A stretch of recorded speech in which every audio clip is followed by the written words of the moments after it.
So how did you, okay, before I get into that, because I know we'll have a lot to talk about your relationship and your love life, but I guess anything else you want to add about being from South Africa and the different types of people, because I'm still learning too. And Mm-hmm. you, even though you're blue-eyed and blonde, but you refer to yourself as African American.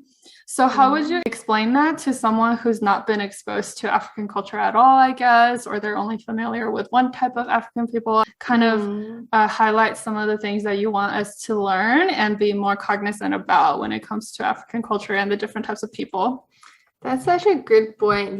Like someone recently, I went to a party like a week or so ago, and I introduced myself, and the first thing this person said was that you don't look South African. So in the back of my mind, I just realized sometimes people think that a lot of or everybody in Africa is dark skinned, which is not the case. Of course, different regions of Africa has mostly dark skinned people, but especially South Africa is super diverse.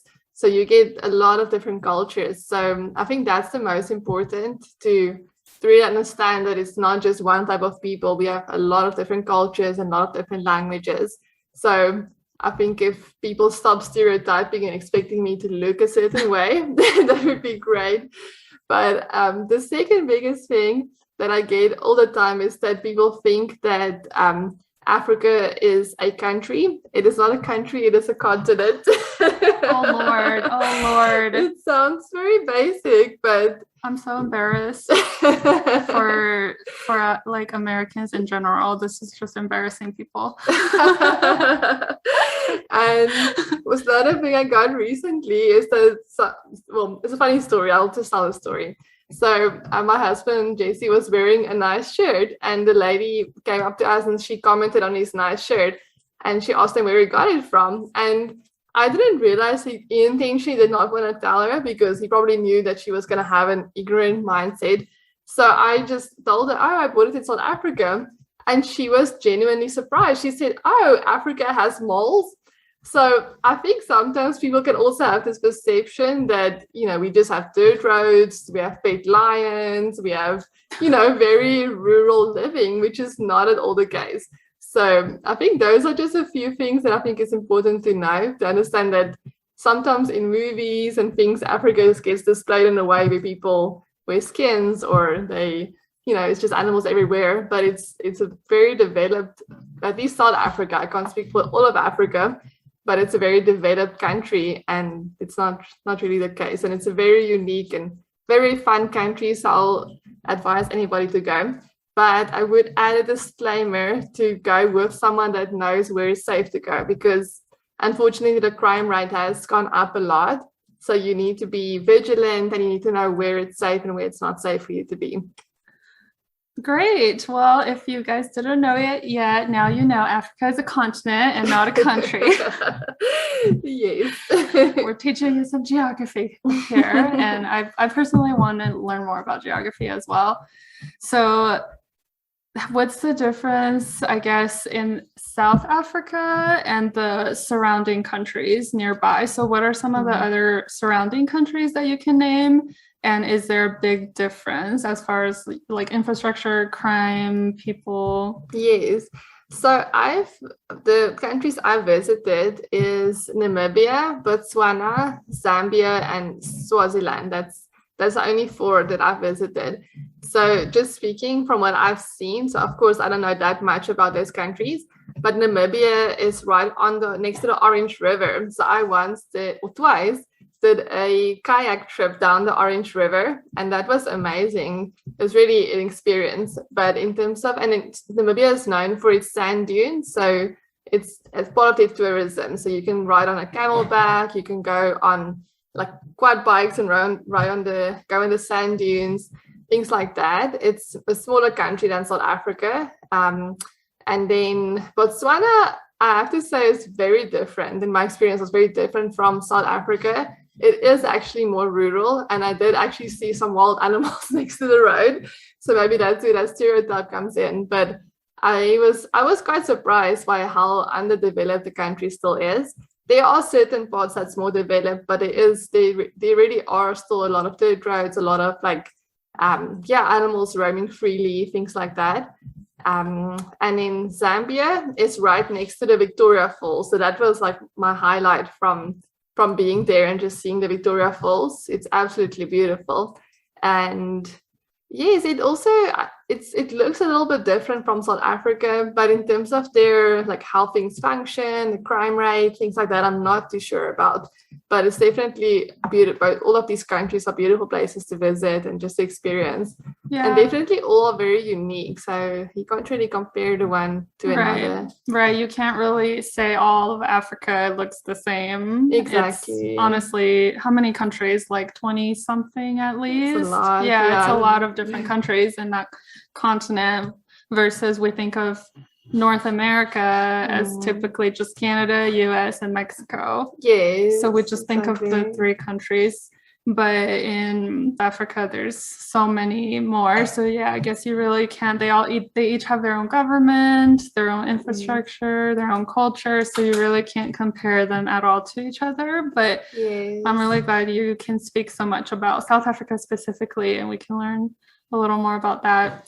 What are some of the questions, I guess, that or comments that you've gotten that I guess either are positive or that you just found funny since you've gotten here? I think the one that was, I think I kind of mentioned a little bit about it earlier, but my husband and I went to our wedding venue and this person ran to me all excitedly and he's like, "Are you a Boer?" And I was like, "What?" And he's like, "Are you a Boer?" And I couldn't understand what he's trying to say because I first thought he's meaning like a pig. Is he saying I'm bored? And funny enough, my husband figured it out and he's saying, "Are you a boer?" Like as in he probably thought my accent sounded familiar from having met like Buddha or West Africans. So that was quite interesting. I think it's something that we still joke about. So yeah, and then I always get a lot of different comments on my accent and someone so recently I went to pick up something at Ulta and I was trying to say my name and I always try and speak slowly because I know people find it harder to understand me. And I was saying my name is Pamela. And the more I said my name is Pamela, the more this lady thought my name is Flores.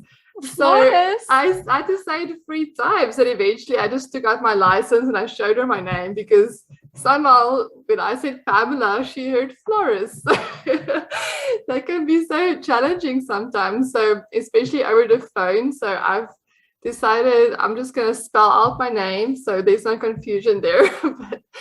But even still, it's just, yeah, I guess it was just a funny story. And over the mask, right? Because I'm guessing you were in the store, so you had your mask on. Exactly. So she couldn't read your lips either. But I don't know how she got Flores from Pamela.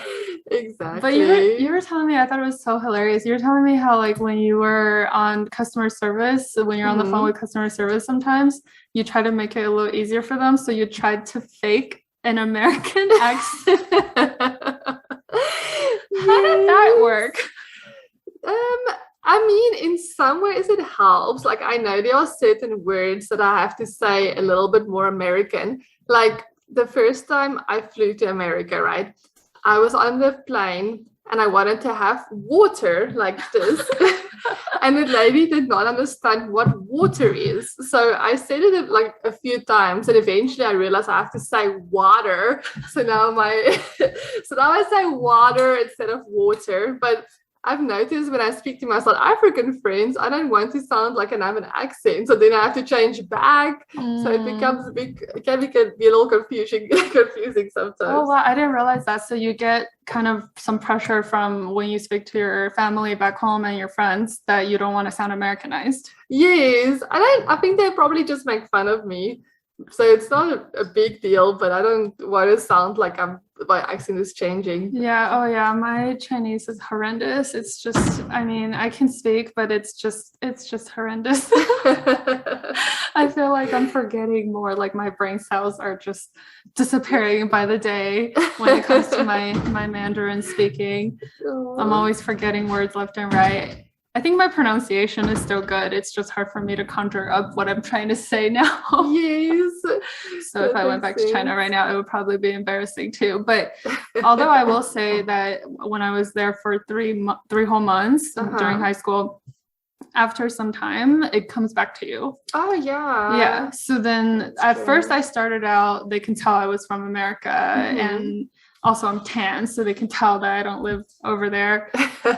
And they knew, they were like, this kid's from America. But towards the end, I got better. My Chinese got better and I felt like I had a better grasp of the language. Yeah. Yeah. But then conversely, when I came back to America, I felt like I had a little bit of a Chinese accent. Oh, and that was very strange to me. I was like, what is happening right now? It's funny how we change according to our environment, right? Yeah, especially me. I feel like now that I'm gotten used to hanging out with you so much, we've known each other for like a year maybe, or year and a half. I now feel like I say yes. Or when I'm thinking to myself, I think to myself a lot. And I'll ask myself a question and then I'll say yes, like in my head. You just haven't started saying shame. Shame. That's something too. What is this about shame that people say it a lot? So shame is like a filler word in South Africa. So people would say, shame, you've got such a cute child, or shame, you're like literally for anything. But funny enough, I think my husband uses this word more than any South African. So he's taken the word and quadrupled it and just uses it for anything. Oh, yes.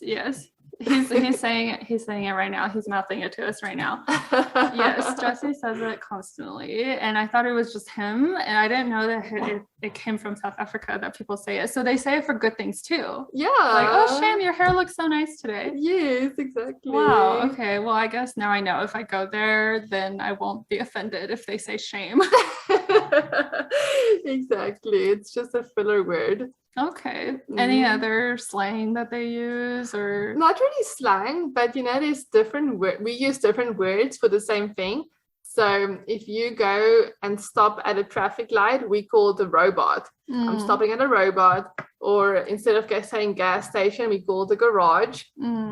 And we call napkins serviettes. Okay. We call the trunk of our car a boot. I've heard that before, the boot. Maybe that's also in England. They might say that too. Maybe. I think I've heard that in some other country, or maybe Canada, calling it a boot. Okay. And then we call the glove compartment of your car a cubby hole. Cubby hole. That's a cute one. The serviette. That's French, right? I guess so. Well, Spanish napkin is servilleta. So yeah, maybe it's derived from the same. Yeah, it's the same derivative of that word. And then Americans, we say napkin. Like the most ungraceful, I feel like. Well, that was a lot of fun. See, I learned something new. And I'm like so happy that I got to know you guys so well over the past year and a half. I kind of, I met Jesse at work. And it was kind of a really hard time in my life. And it was a lot of hardship that I was going through at the time, and kind of a dark phase in my life for months that I had been kind of like in this dark mood. I felt like even sometimes my coworkers would comment like, oh, it looks like you have just a dark cloud over you. Aww. Like I would walk in and then they'd be like, why are you so sad? You just came in with this gloomy cloud. But actually it might have went on for months, like longer. It might have went on for over a year. I just didn't notice it. And it was just a very hard time in my life. And I think I just randomly happened to run into Jesse at the hospital, and he was so like welcoming and open. Even though I didn't know him, he just kind of turned around and we started talking. Yes, I'm talking. Are you forgetting how we met? We met at PNT. Okay, yes. But that time we didn't talk. I just knew of you. And then, but another time we stopped in the hallway and actually talked. And you brought up that you had a wife that is pursuing to be a dietitian in the States, that she's already a dietitian in South Africa. And then we exchanged numbers like that. And then that's how we started talking. And then you guys got me plugged into church and all that. So I'm very appreciative and very grateful to have met you guys. You guys are very special friends of mine. I'm so glad we've been able to get so close over the last year and a half. I tell people that you guys are like the best people that I know. Aw, that's so I really do. sweet. Yeah. Yeah. When I introduce Pam to other friends, I really tell them like this, like she's like one of the best people I've met. Aw. Yeah. You're gonna make me cry. Oh gosh. I'm already crying. Yeah, I don't know. Like I feel like you just connect with certain people, and you were so welcoming to me. And it was like when I had met you, it was almost my birthday, and then you invited me to your home and we made a birthday cake together for me, and you barely even knew me. So I thought that was really sweet, and it was very special. Oh, I still remember JC came to save the cake because it was falling apart, and we put the fondant on, and we Yes. kind of saved it and put it together. Oh my gosh, yes, let me recover and suck back in my tears. I just get so emotional when I know I have such good friends, and I just like really love I just love my friends, and I just love you guys so much. Oh, we love you. Oh, yeah, I really felt the love, even though you hardly even knew me, and you just took me in and like invited me to your home, barely even knowing me. So we tried to make a cake together, and I think it was the recipe, or we didn't have the right substitute for egg. And then we did a rainbow layered cake with icing in between. Yeah. And when we stacked them on top of each other and put icing, even though we let each layer cool first, as we were putting the icing on, they started kind of crumbling apart. Yes. I think the cake was so soft and it didn't want to be stacked. So It did not. No, even no matter what, after we put the icing on top, we tried to cover up the ugly parts. Nope, it was just crumbling. So there was no way you could have covered it up. And then Jesse comes and saves the day, and they had fondant at their house already. So he rolled out a fondant sheet for us, and we layered it over the cake, and it covered up the ugly spots. It did, and the fondant had like marbling in it. It was really pretty. Yeah, that's when I learned how artistic Jesse was. He's not only a foodie, but he's also a chef too, apparently, and a cake decorator. He's very artsy. He's being humble over there and saying that he just works here. And he did marbling with some food dye, like blue marbling on the leftover fondant, and made little stencil hearts and the shape of my name, Rocks, and put it on the cake. It was so sweet, and he really saved the day. Sure did. And since then we've had a few more baking sessions. Those were so fun. Yeah. I made all sorts of vegan treats. Yes. Some sweeties. Yes. African sweeties. Yeah, and I love how Jesse cleans up after us with his stomach.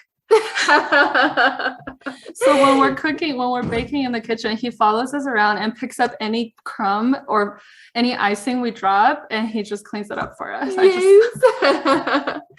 He's got a sweet tooth. Our little food vacuum. I love it. Oh yeah. So whenever we make a mess, we're like, where's Jesse? He could clean this right up. And then sure enough, he'll eat it all. That is true. Oh, so you recently went back home to South Africa, and you brought me some gifts, and you brought me rooibos tea, which if anyone hasn't tried it, it's also called red tea, right? And you can see how it's called that because when you steep it in the water, it's not green tea or black tea. It turns kind of this red color, like this very warm color. And I just love it. And so you got me hooked on rooibos tea. You know what we've recently started drinking as well is red espresso. So it's basically concentrated rooibos tea that you can make in your coffee machine. And it's kind of like a good alternative for coffee because it's very high in antioxidants and caffeine free. So it's really good. So I'm just stocking up when I'm going home again. Yeah, and how do you make it? What kind of like an espresso machine? Yeah, do you I have? put it in the so we have so you can either make it like in a regular coffee filter or like in those plungers or in those K, where you put a K K-cup? pods in. Yeah, but it those that you can put loose leaves in. So I Oh, just make it in there. okay. And it's a concentrated form of rooibos, like powder? Yeah, or- it's like leaves, but it's pretty strong. Okay. So it kind of gives you this very dark red color. Do you have some? Yes. Okay, I'll have to try some after this. Yes, for sure. Next time when we record, we'll have to drink it we'll have to have our little mugs and drink this concentrated red espresso, right? Yes. Oh, by the way, how do you say it? Do you say espresso or espresso? Espresso. Okay, I'm just dumb then because my husband George, he asked me one day, he was like, how do you say this word? Is it espresso or espresso? And then I was like, espresso. Just confidently. I'm like, it's espresso. Do you not say espresso? He's like, no, it's actually espresso. Aww. And I'm like, are you sure? Oh. I was like, are you sure? That doesn't sound right. I'm like, I've been saying espresso my whole life. That doesn't sound right. Like, can't change now. And then we saw commercials later that come up on the TV and they spelled it with an S. And I was like, that's wrong, right? That's what not are right. mistakes? Still, I'm like, that's not right. Maybe because I think there's a brand of coffee machine called Espresso that's right. or Nexpresso. Yeah. So maybe that's how I got it in my mind that it's espresso. I still say it though. I still say that. Like I have another friend, I'm not going to say her name right now just in case like anonymity, but I'm sure she wouldn't mind. But she says pizza. Pizza. For pizza? Yeah. Ah. Instead of pizza, she always says pizza. Oh. Every time since I've known her, she says it like that. And she thinks that's how right. it's